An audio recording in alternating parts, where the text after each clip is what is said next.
So hello welcome to अपनी academy guys. कैसे हो आप लोग? I hope you all are well. So आज डे 15 है यार हमारे मेगा मैराथन का, और आज हमारा आखिरी दिन है। लेकिन कल भी एक वीडियो आएगा जो मैथमेटिक्स सेक्शन के ऊपर होगा। स्पेशली एक दिन में कौन कौन से फॉर्मूला पढ़ के जाना है आपको, आखिरी दिन में मैं वही चीज़ बता रहा हूँ। आज मैं स्पेशली फिजिक्स सेक्शन को डिस्कस करूँगा।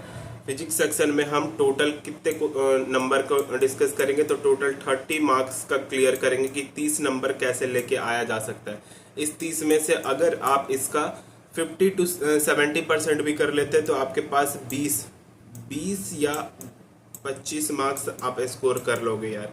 इतना तो आप स्कोर कर सकते हो अगर आप इसका, मैं बोल रहा हूँ 70% भी कोई बच्चा अगर फॉलो कर लेता है, तो 70% अगर आप फॉलो कर लेते हो इसके, तो आप कम से कम 20 से 25 मार्क्स कर लोगे।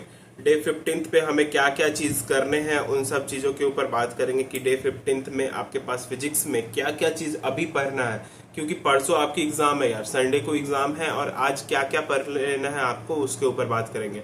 सो let's move to the next section. उससे पहले जो भी बच्चे फर्स्ट टाइम चैनल पे आए, make sure hit the subscribe button, ताकि आपको सारी अपडेट मिलते रहे और हमें भी आपका सपोर्ट मिलना चाहिए यार।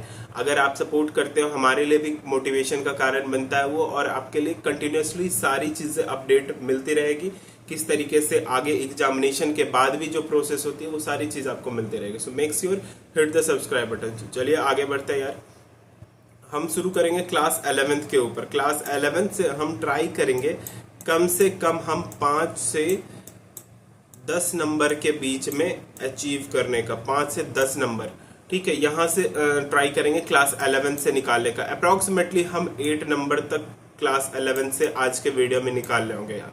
सो लेट्स मूव। सबसे पहले क्या चीज़ करना है, ये सारी चीज़ें डायमेंशनल फॉर्मूला, ये आपको पता रहना चाहिए कि मोमेंटम का डायमेंशन क्या होता है। यहाँ से एक क्वेश्चन इनसे बस बोल रहा हूँ, यहाँ से एक क्वेश्चन फिक्स है, एक नंबर यहाँ से फिक्स है आपके पास। ठीक है, यहाँ से डेफिनेटली एक क्वेश्चन आएगा और ये आपको याद रहना चाहिए। मोमेंट क्या क्या इंपॉर्टेंट है वो बता देता हूँ। इम्पल्स के पूछ लिए जाते हैं, इम्पल्स का क्या है डायमेंशन। ठीक है, उसके बाद आपके पास थर्मल रेजिस्टेंस का पूछ लिया जा सकता है, कैपेसिटेंस का पूछ लिया जा सकता है। ठीक है, कैपेसिटेंस प्रेशर का आपको पता रहना चाहिए। ठीक है, उसके बाद आपके पास Young's modulus, magnetic field intensity पे, मैग्नेटिक इंडक्शन पे, उसके बाद इलेक्ट्रिक फील्ड पे, रेजिस्टेंस पे, ये सारे डायमेंशनल फॉर्मूला आपको पता रहना चाहिए। यहाँ से क्वेश्चन आएंगे ही आएंगे और ये आप ध्यान में रख के जाओ यार।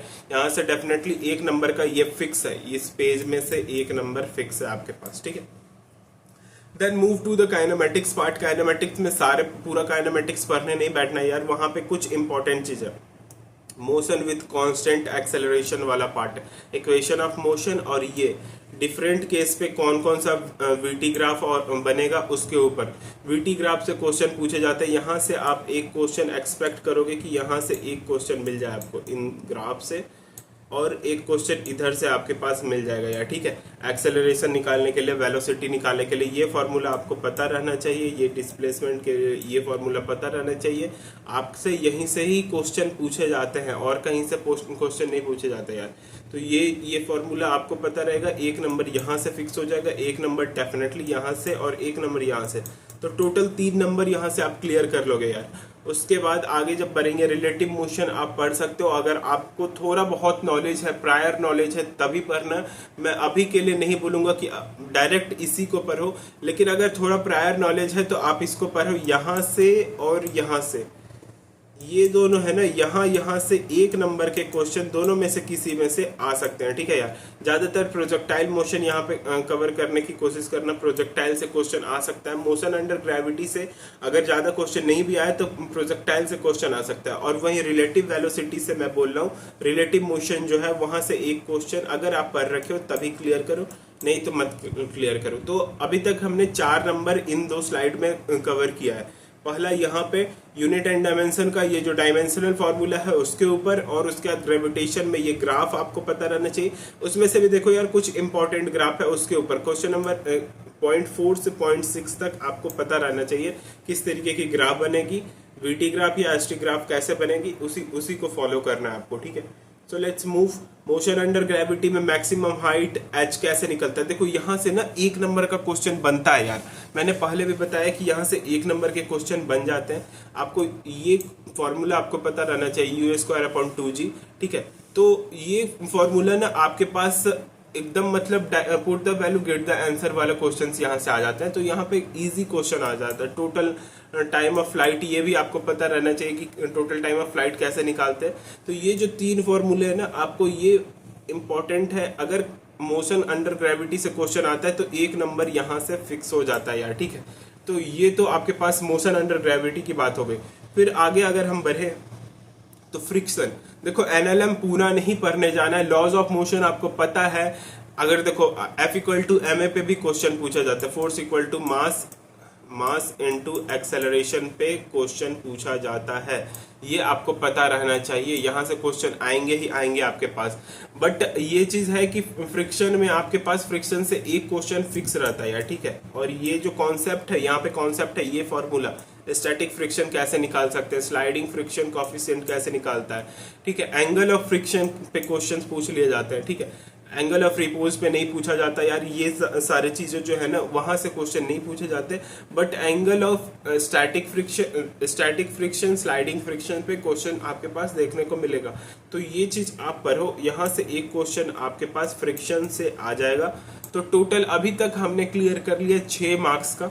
और उसके आगे अगर हम जाओगे मोशन अंडर ग्रेविटी यार, मतलब ग्रेविटेशन, ये ग्रेविटेशन चैप्टर है, 2 मास, यहाँ से तो क्वेश्चन यार इजी है। अगर ये करके जाते हो तो आपके पास इलेक्ट्रोस्टैट का भी कॉन्सेप्ट बन जाता है। देख रहे हो 2 मास है, एक m1 है और दूसरा m2 है, ठीक है।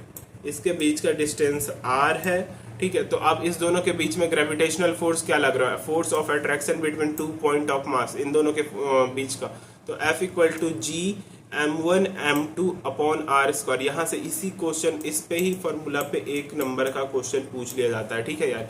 यहाँ से आपसे एक क्वेश्चन पूछ लिया गया और वो क्वेश्चन आपके पास यही फॉर्मूला, अगर आपके यहाँ पे चार्ज रख दिए, Q चार्ज रख दिए Q1 और ये Q2, ठीक है, ये 2 चार्ज रख दिए, तो इस केस में इलेक्ट्रोस्टैटिक फोर्स कितना लगेगा, फोर्स ऑफ अट्रैक्शन इन दोनों के बीच में, तो F=k Q1 Q2 upon r²। तो वही सेम फॉर्मूला पे आपके पास दो क्वेश्चन सॉल्व हो सकते हैं। तो यहाँ से 2 नंबर आप इजिली अचीव कर सकते हो यार, ठीक है। उसके बाद ये सारी चीजें आप पढ़ सकते हो। यहाँ से क्वेश्चन समटाइम पूछ लिए जाते हैं यार। तो ये अभी for a sake of time आपको बोलूंगा, ये ज्यादा टफ नहीं है, क्योंकि आपको फॉर्मूला देखने के बाद समझ में आ जाएगी सारी चीजें, ठीक है। ग्रेविटेशन पोटेंशियल कैसे निकालते हैं, the gravitational potential due to spherical sphere कैसे होता है, फिर potential due to a solid sphere कैसे निकलता है, ठीक है। तो ये सारे क्वेश्चंस आपके पास, आपको फॉर्मूला बस याद रहना चाहिए, वहां पे इजीली ग्रेविटेशन से क्वेश्चंस बन जाते हैं यार। यहाँ पे ग्रेविटेशन में उतना ज्यादा टफ क्वेश्चंस नहीं आता है, ठीक है।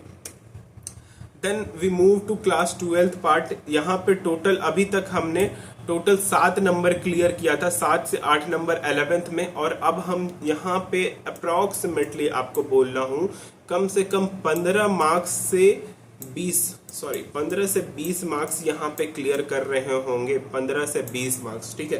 15 से 20 मार्क्स मतलब मेजॉरिटी ऑफ चंक आपका क्वेश्चन कहाँ से पूछने वाला है, क्लास 12 से आने वाला है। तो मेजॉरिटी ऑफ चंक यहाँ से आएगा, तो इसको अच्छे से डिस्कस करेंगे। पहले 8 मिनट में जो मैंने बताया, 8 साढ़े 8 मिनट में, उसको ध्यान में रखो कि 11th का कौन कौन सा पार्ट करना है। पूरा 11th नहीं करने जाना है, 11th का कौन कौन सा पार्ट करना है उसी को देखना है। सो लेट्स मूव इलेक्ट्रोस्टैट। इलेक्ट्रोस्टैट में जैसा कि मैंने बोला था, 2 चार्ज के ऊपर जो क्वेश्चन आता है कूलम्स लॉ का, वो आपको पता रहना चाहिए। प्रिंसिपल ऑफ सुपरपोजिशन नहीं पूछा जाता, समटाइम कभी कभी देखा जाता है। देखो अब यहाँ पे नल पॉइंट ऑफ 2 चार्ज, दो पॉइंट चार्ज के बीच में नल पॉइंट कहाँ पे होगा, तो उसके लिए क्या फॉर्मूला होता है, ये क्वेश्चन आपको पता रहना चाहिए। इस तरीके से इक्विलिब्रियम ऑफ 3 पॉइंट चार्ज, अब देखो 3 पॉइंट चार्ज में इक्विलिब्रियम कहाँ पे होगा, ये पता रहना चाहिए। या ज्योमेट्रिकल वाला जो क्वेश्चन है ना, ये वाला चीज है। ये क्वेश्चंस WBJE 2020 में मेरे से डायरेक्ट इसके फॉर्मूला पे ही क्वेश्चन आ गया था, या ट्रायंगुलर चार्ज का, यही ऑप्शन था हमारे पास, ठीक है। तो इसके ऊपर तो आपके पास इसका फॉर्मूला एटलीस्ट पता रहना चाहिए, ठीक है। उसके बाद देखो equilibrium of suspended point charge system. अब देखो पॉइंट चार्ज सिस्टम ना जेई का पार्ट हो जाता है यार यहाँ पे, ठीक है।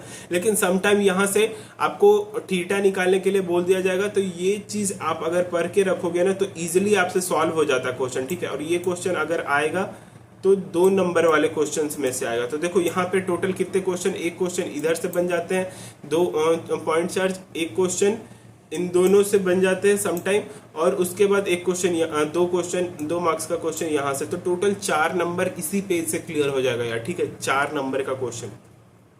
Then move for the electropotential कैसे निकालते हैं, तो इलेक्ट्रोपोटेंशियल का फॉर्मूला आपको पता रहना चाहिए। उसके बाद इलेक्ट्रिक डाइपोल के ऊपर क्वेश्चन, या ये वाली जो पार्ट है ना, पोटेंशियल, इलेक्ट्रिक फील्ड और डायरेक्शन, ये वाली पार्ट आपको पता रहना चाहिए। यहाँ से लेके मैं बोल रहा हूँ इलेक्ट्रिक डाइपोल से लेके आखिरी तक के फॉर्मूले आप याद करके रखो। यहाँ से क्वेश्चंस पूछ लिए जाते हैं, डायरेक्ट यहीं से क्वेश्चन आ जाते हैं। और जहाँ से अप्रोक्सीमेटली 2 क्वेश्चंस आपको देखने को मिल जाएगा, 2 क्वेश्चन मतलब 2 मार्क्स कैरी कर रहा होगा, तो टोटल 6 मार्क्स आप इलेक्ट्रोस्टैट से उठा सकते हो इजिली। यहाँ से डायरेक्ट क्वेश्चन आएगा फॉर्मूला में। उसके बाद कैपेसिटेंस पे जाते हैं।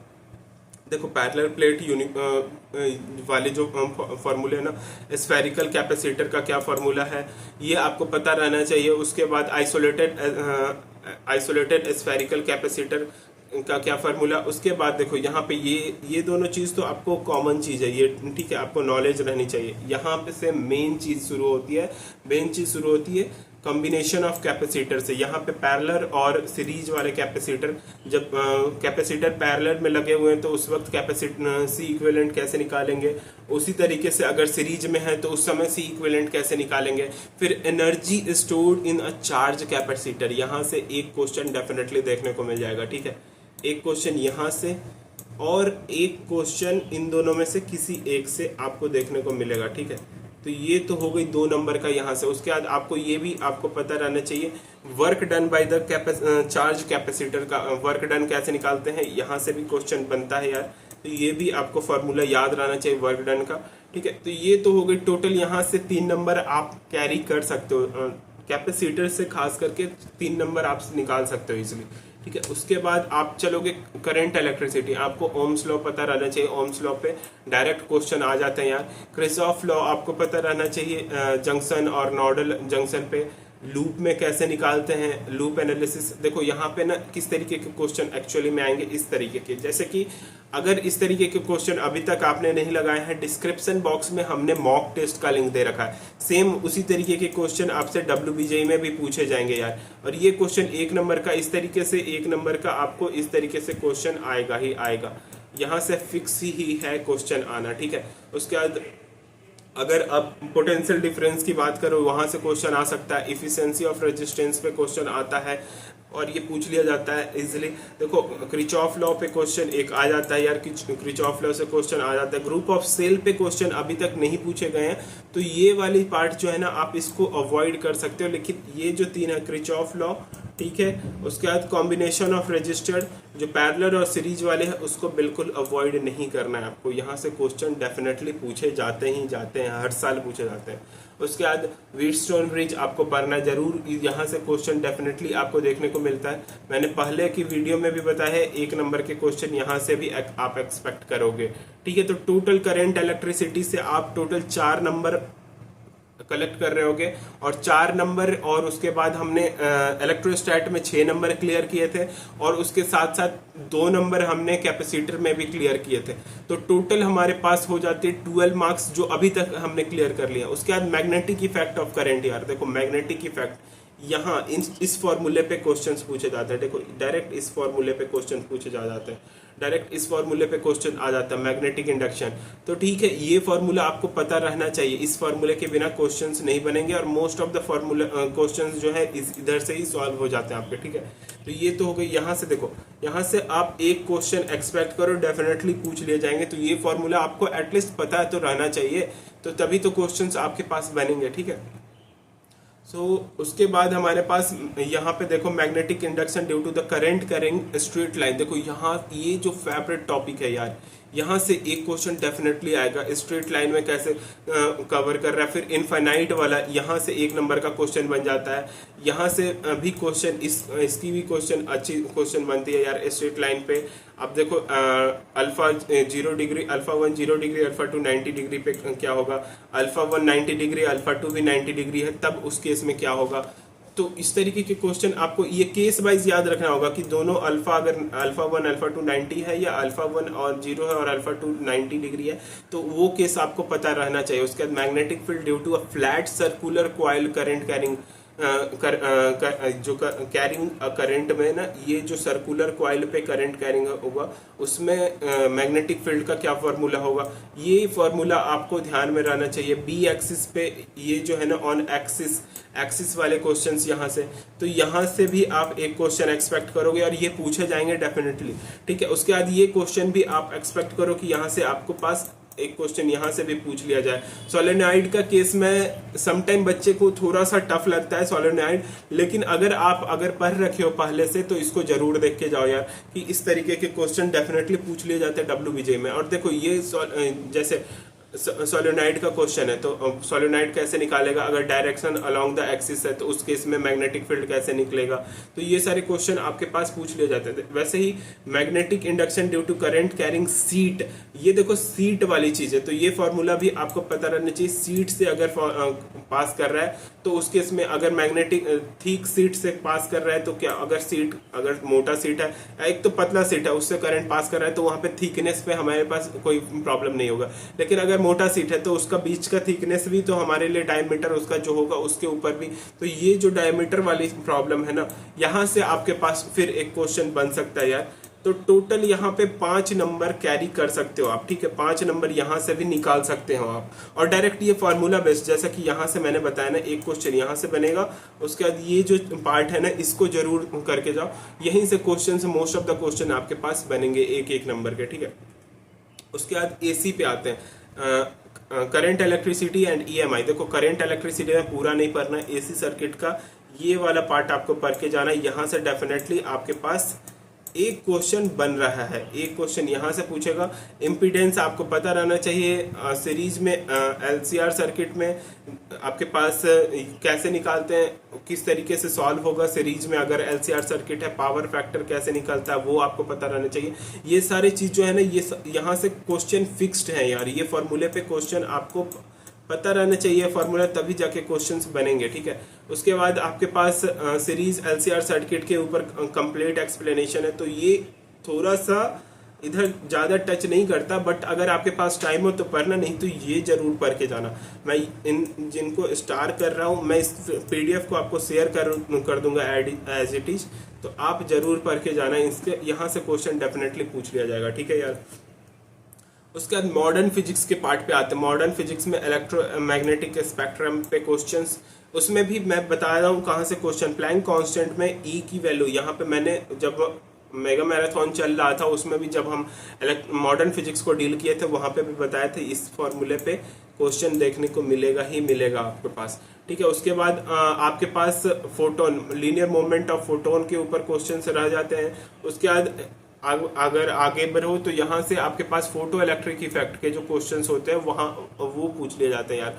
फोटो इलेक्ट्रिक इफेक्ट में इस थ्योरी को जरूर पढ़ के जाओ, ठीक है, यहाँ से। और ये जो फॉर्मूला है ना, ये वाला फॉर्मूला आपको याद रहना चाहिए, तभी जाके क्वेश्चन वहाँ पे एग्जैक्ट उस दिन सॉल्व हो पाएगा, ठीक है। उसके बाद आपके पास बोहर मॉडल आपको पूरा पता रहना चाहिए किस तरीके से निकलता है वो, तो यहाँ से भी आप एक क्वेश्चन एक्सपेक्ट करो कि यहाँ से एक क्वेश्चन आपके पास पूछ लिए जाएंगे। उसके साथ साथ ये एक क्वेश्चन यहाँ से पूछ लिया जाएगा यार। तो ये टोटल आपके पास इलेक्ट्रोस्टैट हो गए। उसके बाद मैं सेमी कंडक्टर पे आता हूँ। सेमी कंडक्टर से क्वेश्चन पूछे जाते हैं, टाइप ऑफ से इंट्रेंसिक और एक्सट्रेंसिक सेमी कंडक्टर जो है, यहाँ से क्वेश्चन पूछ लिए जाते हैं टाइप ऑफ सेमी कंडक्टर पे। यहाँ से एक क्वेश्चन बन जाता है थ्योरी का, ठीक है, थ्योरी का क्वेश्चन बन जाता है। हाफ वेव रेक्टिफायर कैसे होता है, full wave, central tap, full wave और फुल ब्रिज, ये तीनों जो है ना एक इम्पॉर्टेंट है। यहाँ से 2 नंबर का क्वेश्चन बन सकता है यार, यहाँ से 2 नंबर का क्वेश्चन बनता है, ठीक है। तो इसको फिर क्लियर करो। इसके बाद अगर ये क्लियर करते हो, ये फॉर्मूला आपको पता रहना चाहिए, तभी जाके वो क्लियर होने के बाद क्वेश्चन सॉल्व कर पाओगे। तो यहाँ से भी क्वेश्चंस आपके पास आएंगे। तो टोटल यहाँ पे 4 नंबर क्लियर होगा। लॉजिक गेट्स आपको पता रहना चाहिए, तभी जाके यहाँ पे क्वेश्चन बनेगा। और कम से कम तो और gate, and gate, not gate, NAND gate आपको पता रहना चाहिए। नॉर गेट नहीं भी पता है फिर भी चलेगा, लेकिन इतना ये 5 तो आपको एटलीस्ट पता रहना चाहिए, तभी जाके आपके पास मैक्सिमम ऑफ क्वेश्चन सॉल्व होंगे जो यहाँ से आएंगे। ठीक है, तो यहाँ से टोटल अभी तक हमने जो डिस्कस किया वो 30 मार्क्स का डिस्कस किया है। और 30 में अगर आप इसका 70% भी फॉलो कर लेते हो ना यार, मैं बोल रहा हूँ, बार बार बोल रहा हूँ भाई, 70% भी अगर आप इसका फॉलो कर लेते हो तो आप कम से कम 20 से 22 मार्क्स क्लियर कर लोगे एक दिन के अंदर। और ये नोट्स आपको मैं प्रोवाइड कर दूंगा। तो आई होप ये सारी चीज समझ में आ गई होगी। अब जो भी बच्चे कल के वीडियो का मैं कल मैथमेटिक्स के ऊपर लेके आऊंगा, वो वीडियो जल्दी आ जाएगा यार, आपके पास जल्दी मिल जाएगा। तो मैथमेटिक्स का सेक्शन किस तरीके से करना है आखिरी दिन में, वो सारी चीजें बताएंगे। Make sure hit the subscribe button. जल्दी मिलते हैं नेक्स्ट वीडियो में यार, तब तक ले bye bye guys, take care, जय हिंद।